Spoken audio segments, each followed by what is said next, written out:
कल 19वां परिनिर्वाण दिवस लखनऊ में मान्यवर काशीराम साहब का मनाया जाना तय हुआ है। ये अपने आप में एक भव्य कार्यक्रम कह सकते हैं या चुनावी 2027 का जो चुनावी बिगुल है उसको डंके की चोट पर बजाना कह सकते हैं, क्योंकि इस कार्यक्रम में आदरणीय बहन जी जो बहुजन समाज पार्टी की राष्ट्रीय अध्यक्षा हैं, उनका इस कार्यक्रम में मुख्य अतिथि के तौर पर आना और माननीय काशीराम साहब को नतमस्तक कर अपने आदरांजलि देना तय हुआ है।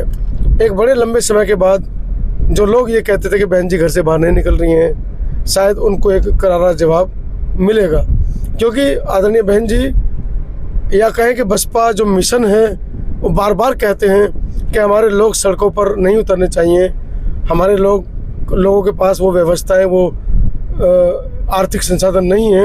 अगर कोई भी आदमी सड़क पर उतरा और गलती से किसी ने उसकी कंप्लेंट कर दी तो उसके माँ बाप, पूरा परिवार वकील और कोर्ट के चक्कर काटते रह जाता है। यही उद्देश्य बसपा का है, यही उद्देश्य माननीय काशीराम साहब का रहा और यही उद्देश्य अब वर्तमान में हमारा भी है।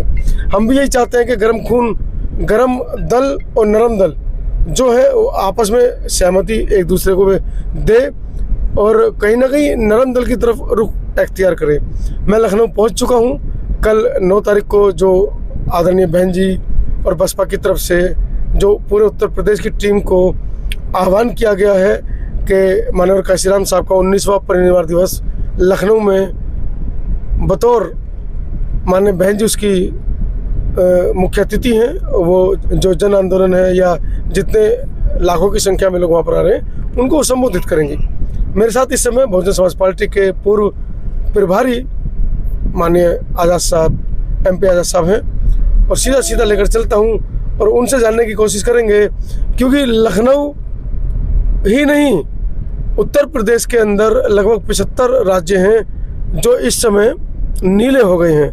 बहुजन समाज पार्टी का जो नीला रंग है, बाबा साहब का जो नीला रंग है, उससे कहीं ना कहीं वो लगता है ऐसा कि जो आदरणीय बहन जी माननीय काशीराम साहब और जो बाबा साहब का जो रंग था नीला, उसको वो पूरे उत्तर प्रदेश ही नहीं, भारत ही नहीं, पूरे विश्व में उसको स्थापित करना। आज़ाद साहब, स्वागत है आपका। बहुत बहुत धन्यवाद अंतानी साहब आपको और समता आवाज़ टीवी के सभी दर्शकों को, पूरे देशवासियों को। जैसा कि विदित है, कल 9 अक्टूबर है और श्रद्धांजलि के रूप में एक रैली कह सकते हैं उसका आयोजन किया गया है और बहुत ही भारी तादाद में आज से ही, क्योंकि आज तो 8 तारीख है, आज की डेट से ही लखनऊ में आप देख रहे हैं तो चौराहों पे पूरी जाम लगी हुई है और बहुजन समाज पार्टी के सभी समर्थक और खास करके जो वर्तमान में सरकार चल रही उनसे परेशान लोग आज उनको बहुजन समाज पार्टी में अपनी जगह तलाश रहे हैं और उनको लगता है कि माननीय बहन जी से अच्छा शासन सुशासन किसी का नहीं था, इसलिए बहुजन समाज पार्टी को ही मजबूत करें। ऐसा उसके बावजूद माननीय बहन जी पर कटाक्ष करते हुए लोग, वो भी माननीय बहन जी ने जिस प्रबुद्ध समाज को सत्ता में रहते हुए इतना सम्मान दिया, मान दिया, और उसी प्रबुद्ध समाज के कुछ जातिवादी लोग आदरणीय बहन जी पर कटाक्ष करते नजर आते हैं। देखिए, वो स्वार्थवादी लोग हैं, सब यहीं से निकल करके गए हैं। जैसा कि पूर्व में आपने देखा होगा कि एक ही बगीचा से यहीं सींचे हुए, यही नर्सरी के सब पैदा हुए हैं और वो स्वार्थवादी लोग हैं। उनको सिर्फ अपना लाभ चाहिए, वो समाज की बात नहीं करते हैं, इसलिए उनका काम ही है वो कहीं भी रहेंगे, कटाक्ष रहेंगे, उनका नाम दल बदलू भी कह सकते हैं। अरे साहब, क्या कहना चाहेंगे? एक अनिल मिश्रा करके कोई जातिवादी वकील है, उम्र में मतलब हमारे पिता तुल्य है और हम उनको इसका सम्मान भी देंगे, लेकिन वो बार बार बाबा साहब के ऊपर कटाक्ष कर रहे हैं। वो एक तुच्छ क्षुब्ध मानसिकता का व्यक्ति है और एक तरीके से उसको हिंदी में हम लोग कहते हैं ना, पागल टाइप व्यक्ति। जो व्यक्ति ने संविधान को पढ़ा नहीं, संविधान के बारे में जानते नहीं, आज वकील है भाई, अधिवक्ता है, ग्वालियर का है, हो सकता है जुगाड़ से भी पास हो जाए। तो हम ऐसी डिग्रियां हैं जिनमें सर्टिफिकेट किसी और का है, नाम किसी और का है, तो उसमें भी हो सकते हैं, ऐसा कुछ नहीं।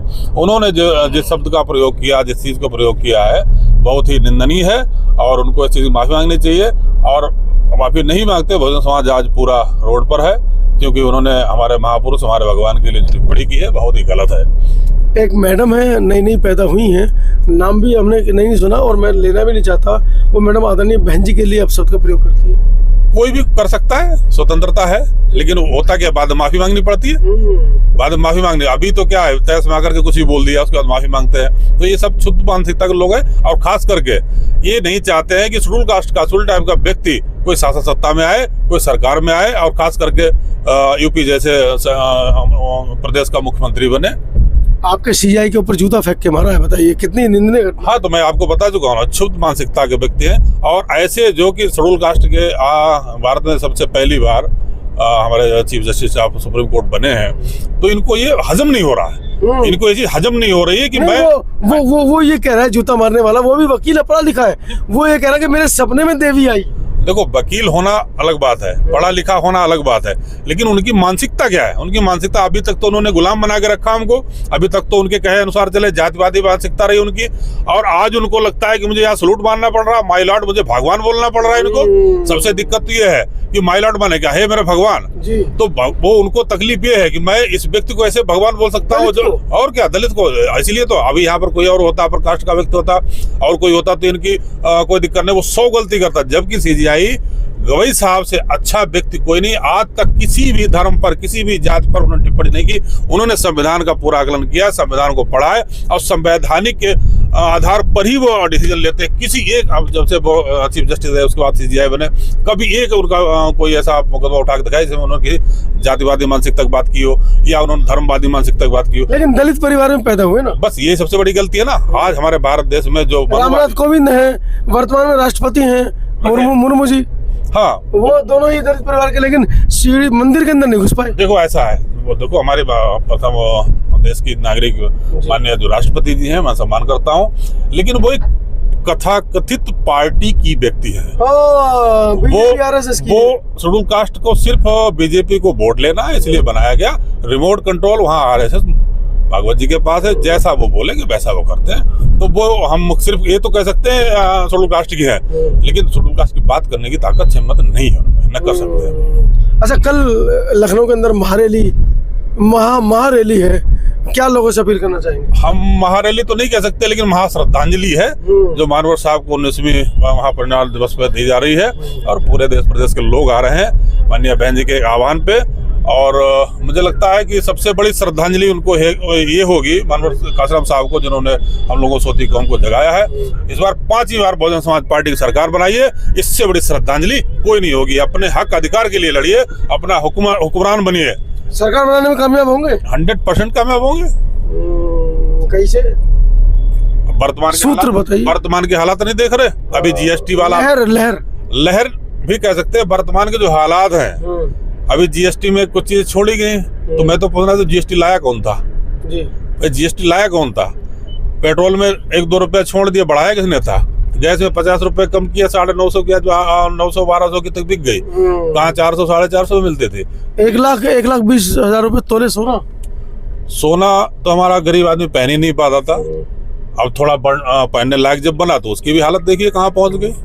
तो ऐसी स्थितियां बनी है, खास करके तो खैर बड़े पैमाने पर स्तर पे शेयर मार्केट ऊपर नहीं चलता है। आप नीचे तबके पर आइए। गाय चाय की बात करके आज हमारा किसान बेचारा पूरी रात, राष्ट्र माता है, गाय की बात आप ऐसे नहीं कर सकते। गाय का अपमान में बर्दाश्त नहीं कर। गाय राष्ट्र माता है तो गाय छुड़वा दी, अपने घर में रखो। बारी घूम रहे। नहीं, आपने साथ मेरा भी चैनल बंद कराओ। नहीं, ऐसा कुछ नहीं भाई। गाय हमारी माता है, दूध पीते, अच्छी बात है। तुमको बाहर नहीं छोड़ा जाता। गाय हमारी माता है, आगे कुछ नहीं आता है। बाहर नहीं छोड़ा जाता साहब। माता को घर में रखा जाता है, उसको पैर धुले जाते हैं, उसको प्यार किया जाता है। ऐसे नहीं रोड पे छोड़ दिया, रोड पे चौराहे पे मर के गिर रही, उनका कोई उठाने देखने वाला नहीं। आप इस सरकार से पहले देखिए, जितनी भी गाय माता हुआ करती, घर में रहती थी, उनकी लोग पूजा करते थे, रोटी खिलाते थे, उनका दूध पीते थे, बच्चे पढ़ते थे। आज उनकी हालत यह है, हर धर्म का आदमी पालता था, हर धर्म का आदमी पालता था, और फक्र करता था कि हम गाय का दूध पी करके आए। बच्चों को दिमाग बढ़ता था, गाय का दूध पवित्र है, बहुत अच्छा है। लेकिन इस सरकार ने क्या किया? सबसे ज्यादा अगर नुकसान किया गाय का और माता के साथ में, तो बीजेपी सरकार ने किया। तो मुद्दे बहुत हैं। सीधा पार्क की तरफ जा रहे हैं हम लोग, जहाँ पर कल महाश्रद्धांजलि सभा, जैसा कि आजाद साहब ने अपने शब्दों से कहा कि महाश्रद्धांजलि है ये। और कहीं ना कहीं इस श्रद्धांजलि से मुझे लगता है कि दलितों को एक नया राजनीतिक आयाम, जिसके लिए वो कई दशकों से संघर्ष कर रहे हैं, लगभग जब से बहन जी की सरकार गई है तब से वो संघर्ष कर रहे हैं। इस बार हो सकता है कि 2027 में इस रैली के कुछ मायने निकले। आकाश आनंद भी सड़कों पर है, उनको लेकर भी चर्चाएं हैं कि एक युवा चेहरा हमारे बीच में आया है। हालांकि चंद्रशेखर आज़ाद भी अपनी तरफ से पूरा काम कर रहे हैं, लेकिन आकाश आनंद भी जिस तरीके से सड़कों पर उतर रहे हैं, जिस तरीके से वो अपनी सभाएं कर रहे हैं, ताबड़तोड़ सभाएं उन्होंने बिहार में की हैं, गुजरात में भी की, और अब यूपी की बारी है। हो सकता है कि आने वाले समय में जिस तरीके से वो परिपक्व होते नजर आ रहे हैं, तो एक नया आयाम 2027 में देखने को मिलेगा। पूरी वीडियो के बारे में आपकी क्या राय है, कमेंट सेक्शन में जरूर लिखिएगा। मैं हूँ लखनऊ से अपने सहयोगी पीछे बैठे अपने भाई संतोष अम्बेश के साथ।